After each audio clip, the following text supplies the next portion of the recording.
Well, good afternoon to you all. First off, I'll say who I am, and then we'll get on to the remainder. I was born 8 October 1939 at Williamstown, Victoria.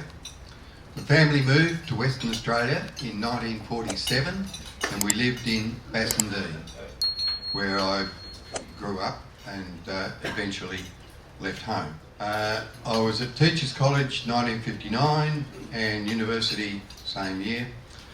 I was a science teacher at Northern Senior High School from 1962.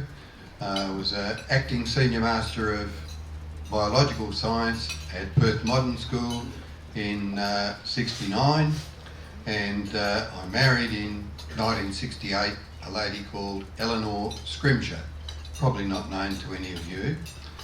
In 1970, I was the officer in charge of the Australian National Antarctic Research Expedition to Macquarie Island. I applied to an advertisement in the West Australian newspaper for one of the 4 positions as officers in charge. I was lucky enough, out of the 5,000 applicants, to be number 4. The first ones, of course, chose to go to the Antarctic itself. So number 4 was the 4th choice at Macquarie Island. That happened in 1970. 1971, I was promoted to the Senior Master of Biological Science at Kent Street Senior High School. Next promotion was Principal of the Ravensthorpe District High School in 1979, various other district high schools until I retired as Principal of Waroona District High School in 2000. After I retired, I did occasional work, partly driving as a chauffeur in a Silver Cloud 3 Rolls Royce for a little bit, and I did a little bit of driving a tour bus in the Swan Valley for wine tasting tours. Being a non-drinker was the reason I got the job, I think. I got the heavy duty or heavy rigid driver's licence to drive buses owned by some of the schools that I was at. Now, the aeronautical background, my first experience was seeing a crash of a Beaufort bomber at Laverton in Victoria in about 1946, when there was an air display at the end of World War II. I was in the ATC at school, hoping to get a flying scholarship, but another kid was better than me. I joined the university squadron with the hopes that I would get aircrew when I got called up for national service. I did get called up and I did get selected for aircrew, but because it was the middle of the university year, they put me off till the next intake in January. Then in November, I got a letter saying RAAF aircrew has been, or national service has been cancelled, not to go on anymore. You can do Army National Service if you wish, otherwise your commitments under the Act are now complete. So I guess I was born at the right time in history, too young for Korea, too old for Vietnam. Hoping to have got training free, I didn't. So I had to do my own payments for the PPL. That took a while because I didn't have a lot of cash. Eventually, in 1963, I finished the training and had the PPL. I lost the licence because of a heart murmur around about 2006. I think that's probably most of the background that you need. The next step now is to look at what we've got here. Macquarie Island is 30 degrees south, about halfway between Hobart and mainland Antarctica. it is on the same edge, same plate edge as New Zealand, and is roughly the same shape, but a lot smaller, than the South Island of New Zealand. It is 21 miles long from the top to the bottom, because of course it was miles back in 1970, not kilometres on the maps. Anyway, here we go. There was the Minister's announcement of the people who were successful for the 4 jobs as officer in charge. There's a picture of the island itself, and you can see the dot on the map as to where it is. The main station is right up at the top end, the north end, on a narrow isthmus between the North Head and the main body of the island, which is around about 1,000 to 1,500 feet high as a plateau or semi-plateau. It has lakes on the top, glacial lakes from the Ice Age. That's all the guys that were down there with me in that year. There's the jobs that we all had. My job was primarily to maintain morale. Secondarily, to make sure that all of the work program was properly completed. And third, to reorder supplies for the following year.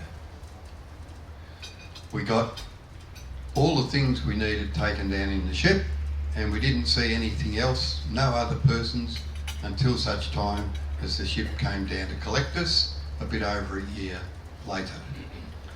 No means of contact back to Australia, no telephones or anything like that.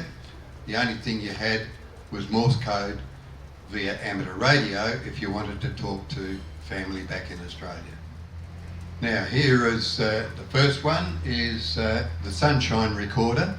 It's just a sphere of glass acting like a magnifying glass, and a piece of paper was put in the frame underneath, and where the paper got burned by the magnifying glass, it recorded the amount of sunshine on any given day. Frequently the paper could be used again the second day because there was no sunshine on that day. Mean winter temperature was 2 degrees, the mean summer temperature was 6 degrees, so the mean average about 4 degrees. It got down to minus 15 on one day, and it got down up to positive 12 on one day through our year. It's a windy place. The average wind speed for the whole year is 21 knots. You convert that into kilometres an hour, it's quite fast. Every month there was at least one 70 knotter ripped through the place. On one occasion, a balloon released from the balloon shed got caught up on one of the antennas. You can see the strength of the wind there blowing this balloon sideways anyway. That's not the one that got caught up, but one of them actually got caught up on the radio antenna about 70 feet above the ground. Now they couldn't launch another one because that one's radio for the 3 pieces of information from the sonde. So what did we have to do? We had to shoot the damn thing. So it took around about 38, 40 shots to actually silence the 3 transmitters in this thing before they could release another balloon. Here you see inside the radio shack with the radio operator operating Morse code. That's the powerhouse. In there, there's the mechanic doing some repairs. We had 2 of these Ruston Hornby generating sets. One of them would be being repaired or serviced, while the other one was operating the power supply for the station. That's the doctor's surgery, where everything was in the same spot. It was a sick bed, the surgery table, the whole deal. That was his whole circumstance. The doctor was the second in charge to IC should I happen to be away from the station at any time. Kitchen, self-explanatory. Laundry, self-explanatory. That thing up on the hill there is the Auroral Hut. That is a hut in which there is an all-sky camera building at the top. If you look at the roof of that building, not very clearly, but you can see a spherical dome.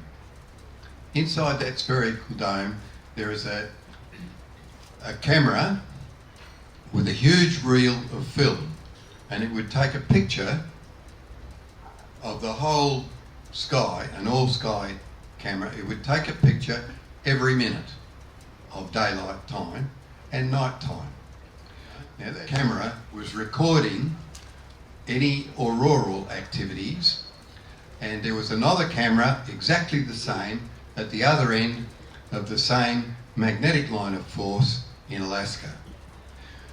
The physicist that was down there with us eventually went to Alaska, and he was the professor of upper atmosphere physics at the University of Alaska.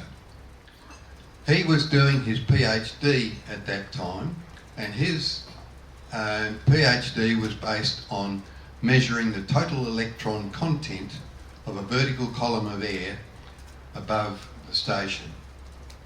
Also on top of the hill, you can see a sort of a metal framework thing. That metal framework was the receiving antenna measuring the electron content.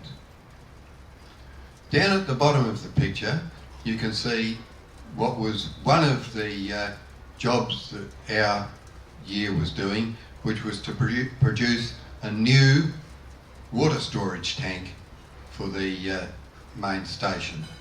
And you can see that tank hasn't got its lid on or any water in it yet. That's the geophysicist, and he is at the recorder for his earthquake measuring device, and that recorder would turn around, and over the 24 hours it would draw a line on the piece of paper that would show the spikes, would show any earthquake activity. There was almost always at least one or two little tremors on the trace every day. We would get an earthquake that you could actually feel happening, not very much, but actually feel happening with your movement of something about once or twice every month. So it's very much like parts of New Zealand in that framework. That's the Neladan, the ship that took us down there, and their army landing craft taking people and goods ashore and taking the expeditioners who are going to go back to Melbourne, back to the ship, climbing down the side of the ship to get into the landing craft. We took down 3 horses. This was an experiment. There are no roads or tracks or whatever there, but the experiment didn't work. The ground was a bit too rough for the horses to get around the beaches, and trying to take them up onto the plateau, the ground was too soft, and there was a huge risk of breaking horses' legs if they slipped at all trying to climb up onto the main plateau. So they became household pests, or household pets, shall we say, for the remainder of the year. And we took them back to Melbourne at the end of our year. That's the Gadget in Gadget's Gully. Now, Gadget's Gully was a small stream that ran down off the plateau, and since it rained nearly every day, probably only, I don't know, a dozen or so days in the year that there wasn't some form of precipitation. Mostly horizontal rain or Scotch mist because of the wind. There were a few stones that would come down, so you can see the bits of iron shoveling the stones out to the side, and the water would go down into that tank, and because it was about 500 feet up, halfway up to the plateau, there was enough headwater pressure in the tank to run down through the pipe back to the main storage tank in the station itself. That's a picture of the station at night. It has been snowing on that day, as you can see. The snow didn't hang around much. It just blew off the ground, heading towards South America, pretty much as fast as it fell. There's the station in daylight terms. You can see the radio antennas, the 70-foot Kelly something or other radio masts. Dark building closest to the front is the mess, the eating room, whatever.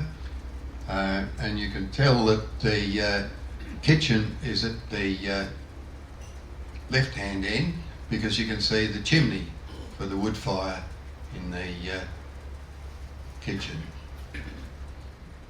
The building to the left of the mess is the doctor's surgery and his bedroom.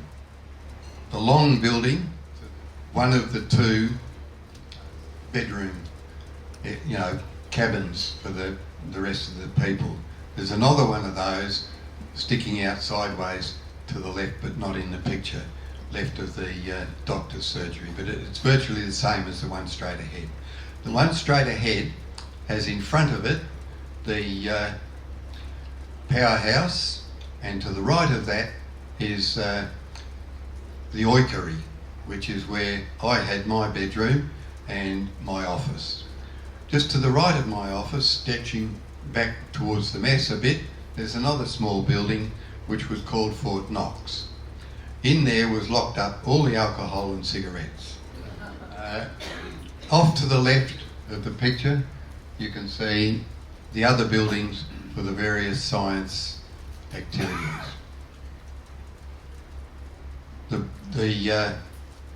Denison huts are all sorts of storage huts for equipment of various sorts, clothing, food and that sort of thing. Everybody would put a piece of wood on this post with a writing on it saying how far it was to where their home was. That's a field hut. That's about 5 to 10 kilometres south from the main station that you could go down to and do work there. It is in fact an old DC-3 aero engine packing case.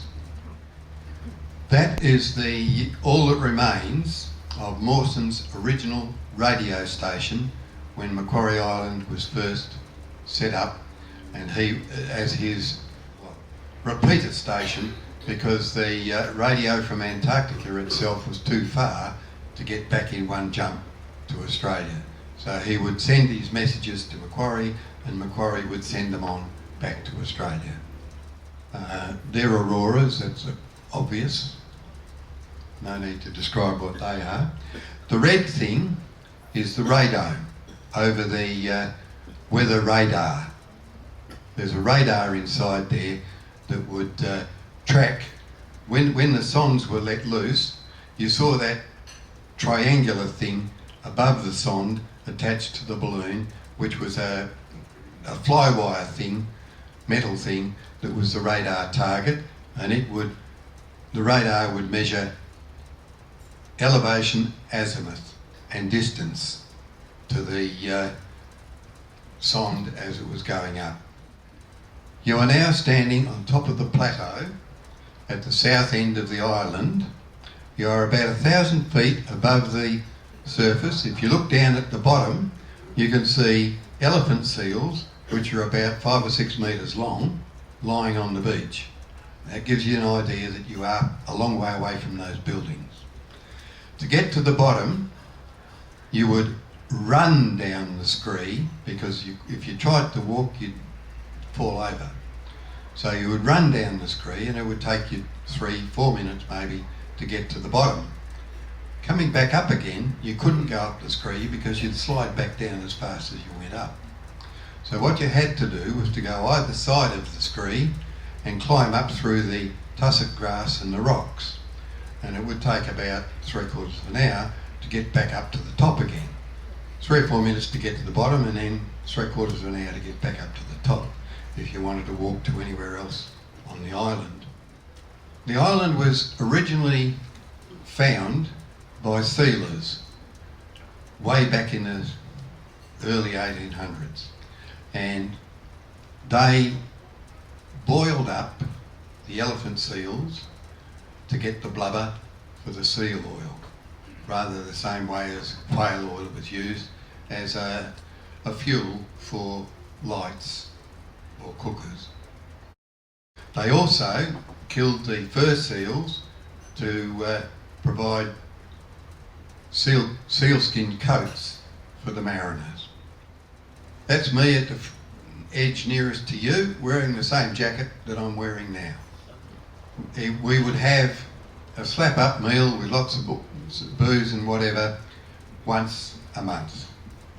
Now, since I was a non-drinker, my first task, or my first thing that I did as a morale thing, was to get them to elect a cellar master. And his task was to decide which drinks were given out at which time for each of the different parties that we might have had. He counted up the amount of beer that was provided and discussed with the people quite remotely from me, so I wasn't deciding for them what would happen. And they decided they would have 3 cans of beer put into their outside refrigerator. There is an outside set of shelves with everybody's name on it, and since 4 degrees or thereabouts is the right temperature for booze, I would put their allowance into their box regularly every Saturday. The cellar master would pick out which wines were on the table on which days and how much was saved up for the monthly ding or the monthly party. So that worked out very well. He carefully calculated that we have nothing left by the end of the year. It is tradition at midwinter to have a pantomime called Cinderella. And in this pantomime, people would dress up as the various people. And what you see there is the 2 ugly sisters. Sorry, it was Cinderella and one of the ugly sisters. Cinderella was trying on the slipper. We did celebrate various things like Anzac Day. We had one aeronautical thing happen. One of the things that was meant to happen was that the ship that took down another lot to Antarctica was going to call in at Macquarie on the way back with stuff that people had purchased for the rest of their year there, like film and all sorts of other expensive stuff. But for reasons unknown to us, the ship didn't call back into Macquarie. So much to my boss back in Australia's chagrin, I pressed very hard with messages going back to Australia that were not in code so that the rest of the station could know what I was doing, saying that I really thought this was a bad thing. But the eventual outcome was that they did organise for a torpedo drop of all the stuff that had been purchased, and this was the Orion dropping a torpedo down onto the isthmus. It didn't actually land in the isthmus, it landed in the water, just short, but one of the guys was quite keen to run out through the kelp and get it. It gets fairly rough weather down there. Waves coming green over the bow is quite common. All the gates to the outside decks were locked. You couldn't go outside. That's no surprise. You could see the wave coming over the bow there, and you could see water flowing freely over the deck on the side of the ship. It gets cold. That's me wearing some of the wet weather gear, which is stacked on the table over there, and you can look at that later on after I finish talking. You could see, of course, in the picture of me with the gear, you could see how cold it was because my breath was freezing in my beard. There are other people wearing their things, and you can see female elephant seals with their pups. Midwinter, you'd go and bounce on the water for a swim. It was very cold, so you'd jump in and you'd just virtually bounce back out again. Surf's up. That again gives you some idea of the kinds of winds that are blowing. Now, elephant seals are quite big. That should give you some idea of size. You can see the guy is a little bit further away from you than the seal, but the seal lying down on the beach, if you look to the right of it, you can see a horse, and you can see the seal is at least twice as long as the horse. So they're quite big. They weigh about 6 tonne.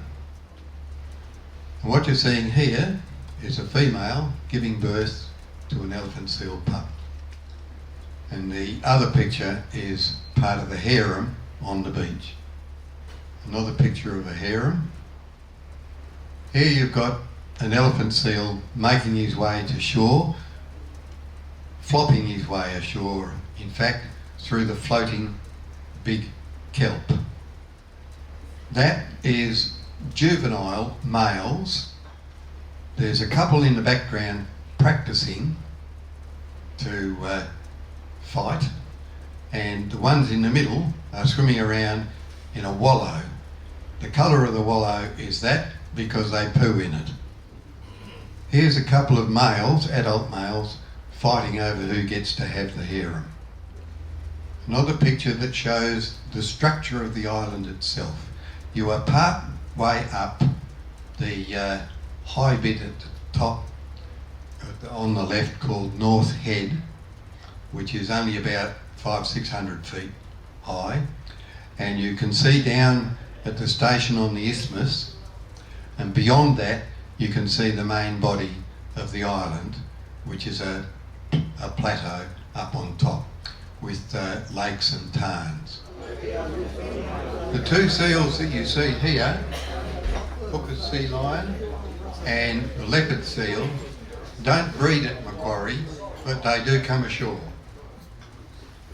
Fur seals do breed there, and you see a fur seal pup and the adult fur seals. These are the ones that the sealers used to rip off their skins to make sealskin coats for the mariners. That's a chicken that's about 12 months old. It's a wandering albatross chick sitting on the nest waiting for mum and dad to come back with some dinner.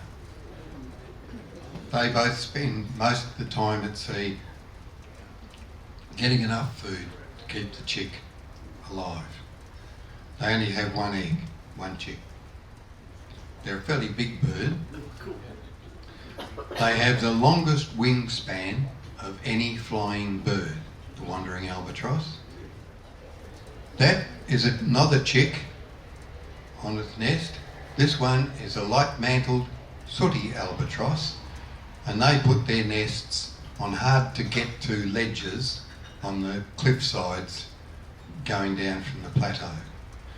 To take the pictures or do any work with them, you put a star picket down into the ground at the top, rope around the star picket at the bottom, and rope around your waist before you start going down the edge to have a look. You can see in the second picture that if you went over that edge, it's a long way down before you stop. The researcher would go to the chick, grab it by the neck and cause it to regurgitate what had been fed. And the research was all about what food those chicks were given. The light-mantled sooty albatross, as adults, fly in pairs, wooing each other, and they fly almost like a ballet, a pas de deux, and they have a very haunting cry. They are the birds that are supposed to carry the souls of dead mariners. The bird from water, water everywhere and not a drop to drink was the light-mantled sooty albatross. a grey-headed albatross and a black-browed albatross. They've got their names at the top, so I probably don't need to say the words. Macquarie Island cormorants, quite often they have to be careful when they fly because they can't fly very fast, and if they jump off the ground during a 70-knot wind, they aren't going to get back on the ground again. They're going to finish up in the ocean somewhere. So they're a bit careful about when they jump off the ground to fly. There's a few birds in that picture. If you look right down at the very bottom of the picture, you should be able to see a little puffy bit over the top of some of their feet. Some of those birds have got chicks sitting on their feet. Not so easy to see perhaps, you might need to be closer, but the chicks are probably easier to see in that one. There's a lot of birds in that rookery. They are royal penguins. Here's some royal penguins checking out my feet to see if there's anything edible. That's an unusual one. It's an albino. They're not very common at all. And the other one is another penguin that breeds at Macquarie called a Rockhopper penguin. The Gentoo penguin breeds there too, and that one's got its eggs.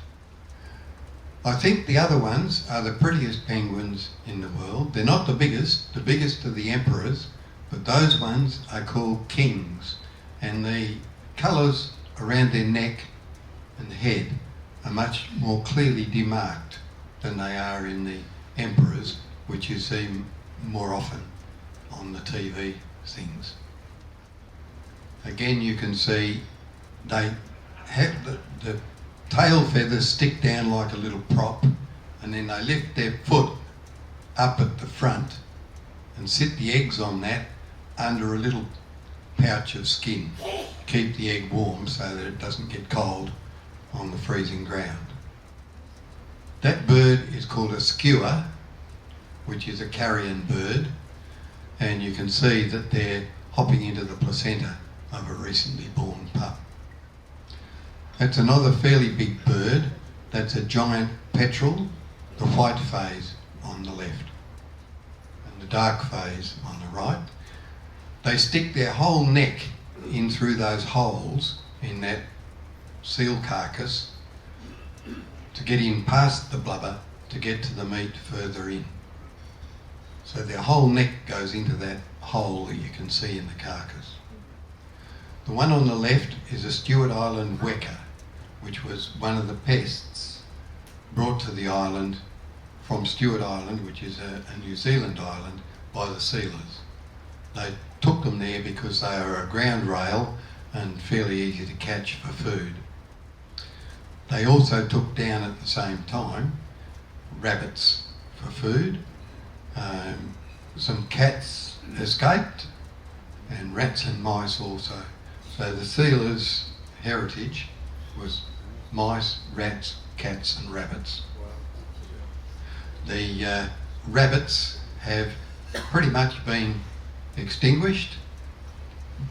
The Wekas have been pretty much removed. Most of the cats are being removed, but there still are a few there. And of course, the rats and mice are everywhere. There's a small prion in the right-hand picture. You're on the plateau of the island, and that's the kind of surface, so you can see nowhere up there could you put an airstrip. And you can see that the constant rain and whatever quite often rips out parts of the field-marked vegetation to show the bare rocks. Now, later on, around about 2006 or thereabouts, a company called Aurora Expeditions offered a 2 for the price of 1 ticket to ex-NRI personnel to go on the trip and act as lecturers and a resource for the passengers out on deck. I took up their offer, which allowed, because we went to Macquarie on the way down, which allowed my wife to see where I had worked for a year. You're looking there at an Antarctic penguin called an Auroral penguin, named after one of the French queens. There's the ship that we went down on, poked part way through into the sea ice. We're being blessed from above, of course, you can see. Now there's some more stuff on Antarctic proper. You are looking at one of the very large tabular bergs that has broken off an ice shelf. It's cruising through the sea ice, crunching it up as it goes. You're in a helicopter looking down at one of the big bergs. Auroral penguins. There's one with a chick and an egg.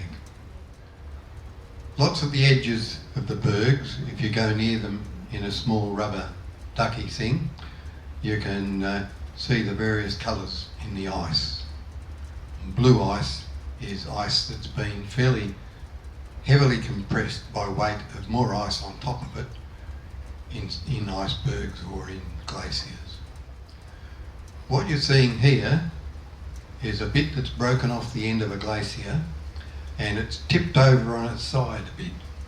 Much of the rocks of Antarctica are a red granite, and you can see that the staining there is bits of the rock that have been ground off by the iceberg, and they're forming layers in the ice. Snow petrel. That's the group of people who accepted the 2 for the price of 1 tickets on that trip. I'm the one holding the paper file. There are more big bergs bursting their way through the sea ice. We did visit Port Denison, and there were 2 people on the ship also going down free because they were doing restoration of Mawson's hut at Port Denison. We were lucky enough to be able to look inside Mawson's hut. They're chickens of the emperor penguin, and the one at the front is an adult Auroral penguin. So it gives you some idea of the difference in size. Here we see some rabbits.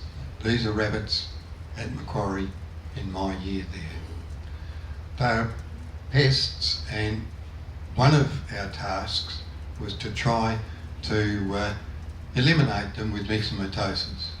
So we took down with us a whole lot of vials of European rabbit fleas in some hair substrate, and we put them down in the burrows and then came back a month or so later, and we did that several times through the year to shoot rabbits and comb them with a knit comb, you know, the combs that you use to get nits out of your hair. We had a knit comb and we would shoot a rabbit, comb him. Now on one day in particular, 2 of us shot over 1,000 rabbits and combed them, but we only found fleas in about half a dozen rabbits. So that attempt to deal with the rabbits failed. For whatever reason, the fleas were not going from rabbit to rabbit. There are about 50 rabbits in that picture. All the little dark dots that you can see sticking up out of the grass are rabbits. Okay, here's a really big berg, tabular berg. Now you can get some idea of the size of it because all those little black dots on it are people walking around on the berg. They're people that have been dropped by the helicopter already. I'm in the helicopter taking the picture, and I'm going to get my chance to walk down there when they take that lot of people out and leave the next lot of people down. It's several kilometres long, that berg. Here you are at the French Antarctic station, Dumont d'Urville. That's the midnight sun. A ship crunching its way through the brash ice. You're looking down again on the tongue of a berg. This one isn't one of the tabular bergs. This is the tongue of, or the bit sticking out from a glacier, and you can see that you really wouldn't want to be walking around on there because all those little dark marks are crevasses. If you walked around on there, you'd be more than likely going to fall down a hole and never get out. The pale green bit is the part of the berg that's under the water. So if you're in a ship, you don't want to get too close to an iceberg, and you can see why. Most of the berg is under the water. That's a Weddell seal and a Daily Penguin looking on. There were the two guys with Mawson who didn't make it back. And that's the commemorative cross above that plaque. That's Mawson's library inside his hut, and the books that I would draw your attention to are on the right hand side, right down at the bottom, which are the Nautical Almanacs, which they would use to determine when to go outside. More blue ice in the berg. There's an egg, penguin egg, that has been stolen by a skewer, which has punched a hole in it and eaten the contents. There's a small bit of the tongue of a glacier just about to break off. Adelie penguins on the ice often don't walk, they paddle along. It's called tobogganing on their bellies. I took this picture, it appealed to me because I could see their reflections in a small melt lake. The building in the background is one of Mawson's scientific huts, away from where they were so that them tramping about didn't mess up the instruments. You're now at Snares Island, and that's a lava cave. We went through the lava cave in a rubber ducky thing. You can see the kelp floating, the floating strands of kelp attached to the rocks. They're penguins endemic to Snares Island. A small petrel flying past. Penguins, when they're swimming from place to place, swim in a fashion called porpoising. They burst out through the surface to take a breath and then dive back in to swim along for a bit and then burst out again for another breath. Here you can see birds feeding on krill. That's not just one Hooker's sea lion, but this one has females as well as the male, and you can see that they're slightly different colours, the males and females. Here we have some orcas. It's a small family, synchronised swimming.